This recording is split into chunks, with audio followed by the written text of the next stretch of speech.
ভারতের চেরাপুঞ্জি ও সুনামগঞ্জে ভারী বর্ষণে পানি বাড়ছে সুনামগঞ্জের বিভিন্ন নদীতে। প্রবাহিত হচ্ছে বিপদ সীমার 16 সেন্টিমিটার ওপর দিয়ে। পাহাড়ি ঢলের পানি প্রবেশ করেছে সুনামগঞ্জ পৌর শহরের বিভিন্ন আবাসিক এলাকায়। প্লাবিত হচ্ছে নিম্নাঞ্চল। জেলার ছাতক, দোয়ারা বাজার, সুনামগঞ্জ সদর উপজেলার অন্তত 30 গ্রামের মানুষ পানিবন্দী হয়ে পড়েছে। এদিকে সোমবার রাত থেকে সকাল পর্যন্ত টানা বৃষ্টিতে সিলেট নগরীতে জলাবদ্ধতা তৈরি হয়েছে। গত 24 ঘন্টায় সিলেটে 173.6 মিলিমিটার বৃষ্টি রেকর্ড করা হয়েছে। নগরীর তালতলা, সোভানীঘাট, শাহজালাল উপশহর, মন্দিবাগ সহ অনেক এলাকায় জলাবদ্ধতা তৈরি হয়েছে।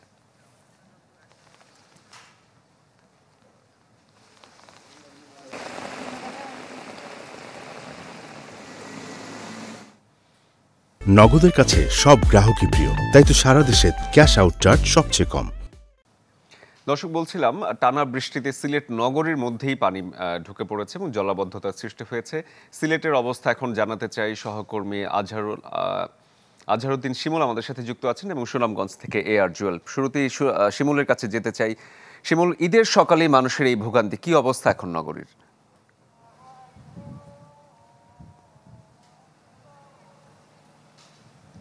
আসলে সিলেটবাসীর জন্য আসলে প্রাকৃতিক দুর্যোগ মনে হচ্ছে একটা নিয়মিত ঘটনা হয়ে গেছে, কারণ 15 দিন আগেও সিলেট জলবদ্ধতার কারণে কিন্তু আসলে অনেকটাই প্লাবিত হয়েছিল এবং আজকে ভোর রাত থেকে কিন্তু যে বৃষ্টি হয়েছিল, যেটা আসলে গত 24 ঘন্টার হিসাবে অনেক বৃষ্টিপাত হয়েছে সিলেটে এবং 9টা থেকে 12টা, সকাল 6টা থেকে 12টার মধ্যে এসে 76 মিলিমিটার কিন্তু বৃষ্টিপাত 3 ঘন্টায় রেকর্ড করা হয়েছে।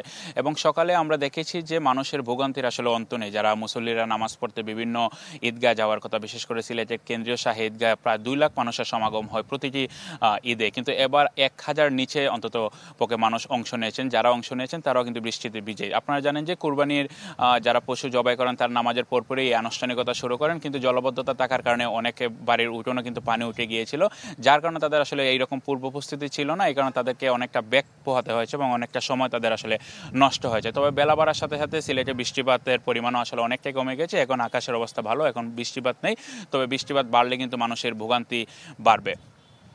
সিলেট শহরে আসলে গত 15 দিন আগে কিন্তু জলবদ্ধতা তৈরি হয়েছিল এবং নাগরিকদের সাথে আমরা কথা বলেছি, তারা বলছে যে আসলে ড্রেনেজ ব্যবস্থা আসলে এভাবে উন্নত না হওয়ার কারণেই কিন্তু আসলে পানি অল্প বৃষ্টিতে কিন্তু পানি থেকে যায়।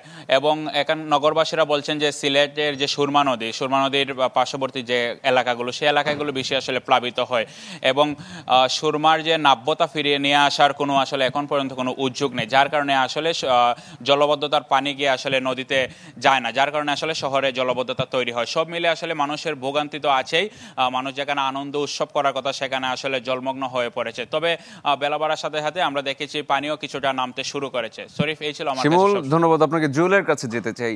জুয়েল, দেখতে পাচ্ছি একদম সুনামগঞ্জ শহরের মধ্যেই পানি ঢুকে পড়েছে, কি অবস্থা আসলে? শরীফ, শিমুল যেটি বলেছিল একই অবস্থা সুনামগঞ্জ শহরে। আজকে একটা আসলে ঈদের দিন, কিন্তু আজকে ভোর রাত থেকে কিন্তু প্রচুর পরিমাণ বৃষ্টিতে কিন্তু পুরো শহরের বেশিরভাগ এলাকা কিন্তু এই প্লাবিত হওয়ার আমরা দেখিয়েছি সকাল থেকে কিন্তু আজকে। তবে আমাদের পাশাপাশি কিন্তু সুনামগঞ্জে কিন্তু গত কয়েকদিন ধরে টানা বৃষ্টি এবং পাহাড় ডলে কিন্তু নদীর পানিও বৃদ্ধি পেয়েছিল। সেই পানি কিন্তু এখনো বিপদসীমার 20 সেন্টিমিটার উপর দিয়ে প্রবাহিত হচ্ছে এবং কালকে রাত থেকে সেই বৃষ্টিটা আসলে আরো ভোগান্তি বাড়িয়ে দিয়েছে। আজকে সুনামগঞ্জের শহরের বেশ কিছু এলাকায়, আমি এখন আছি নতুন পাড়া এলাকায়, এখানে আপনি দেখতে পাচ্ছেন যে পুরো এলাকায় কিন্তু বৃষ্টির পানিতে জলাবদ্ধতা তৈরি হয়েছে, কিন্তু বেশ কিছু এলাকা প্লাবিত হয়েছে। শহরের কাজীর পয়েন্ট, আরপিনগর, তেগুরিয়া, বরপাড়া সহ অনেক এলাকা কিন্তু এখনো প্লাবিত আছে। তবে ঘন্টা দুয়েক হলো বৃষ্টিপাত হচ্ছে না, যার ফলে কিন্তু পানি কিছুটা নামতে শুরু করেছে এবং যদি এই বৃষ্টিপাত না হয় তাহলে হচ্ছে কিছুটা ভোগান্তি শহরবাসীর কমবে। আজকে ঈদের দিন কিন্তু আসলে শহরের মানুষজন বেশ ব্যাগ পোহাতে হয়েছে আনন্দ।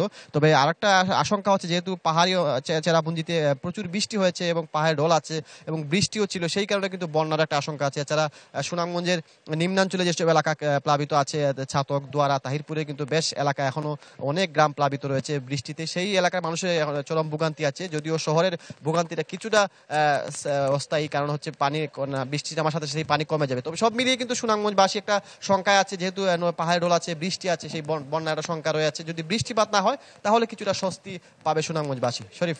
জুয়েল, ধন্যবাদ আপনাকে। দর্শক, সিলেট এবং সুনামগঞ্জে যে জলাবদ্ধতার সৃষ্টি হয়েছে সেই খবর দেখাচ্ছিলাম।